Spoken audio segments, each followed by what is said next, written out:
Hello everyone, welcome back to the next lesson where we're going to be looking at creating the pivot now. So in the last lesson we did push and pull on the hands without pivot and without motion. Now that we're going to ask our follower to be on one foot, and we're going to be doing the exact same exercise, and this time we're going to create the pivot. So with her hands out in a nice neutral middle position, leaders, be careful of bringing this really high. It's not nearly as conducive to pivots as keeping it kind of in line with her arms. Don't let her wrists go this way. So being down here, with that friction connection, I would normally be changing her weight. I'm going to let her choose whichever foot she'd like to pivot on, because followers, as you'll experience, this becomes kind of painful just pivoting on the same foot for a really long time. So feel free to pivot back and forth on one foot for maybe 30 seconds, switch to the other foot, and pivot back and forth on that foot for maybe 30 seconds. And you can go back and forth a few times, and if it starts to hurt, move on to the next lesson. And if you don't quite have it, you can always come back a little bit later once the feet are relaxed. So here's our practice. She's on one foot. I'm going to push on her on one thumb, and I'm going to pull on one set of fingers. And because her hands didn't move, we gained that pressure, and that pressure created a spiral sensation in her body, which she then used to pivot. And at this point, I'll then move her back. I keep the pressure the same, and she moves all the way until she can't move anymore. I go the other direction.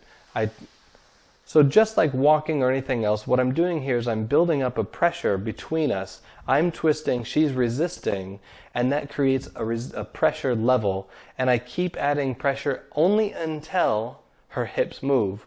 When her hips start moving, I don't need to add any more, and she doesn't need to, try to add more resistance. We just hold that amount. Whatever that amount is, we hold that amount. Here we go.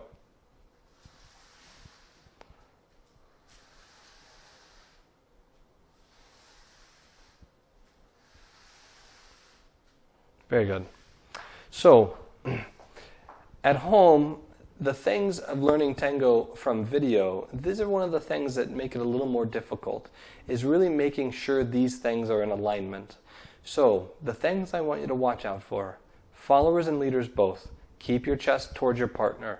Don't move your chest away from your partner as best as you can. It's going to move some, that's okay. You're trying to keep it back towards your partner. The other thing is, wherever your hands are placed, try not to move them in space. If you put your hand right here, it stays right there so that the information can be gained. If the hand moves, then it feels like we're muting the information.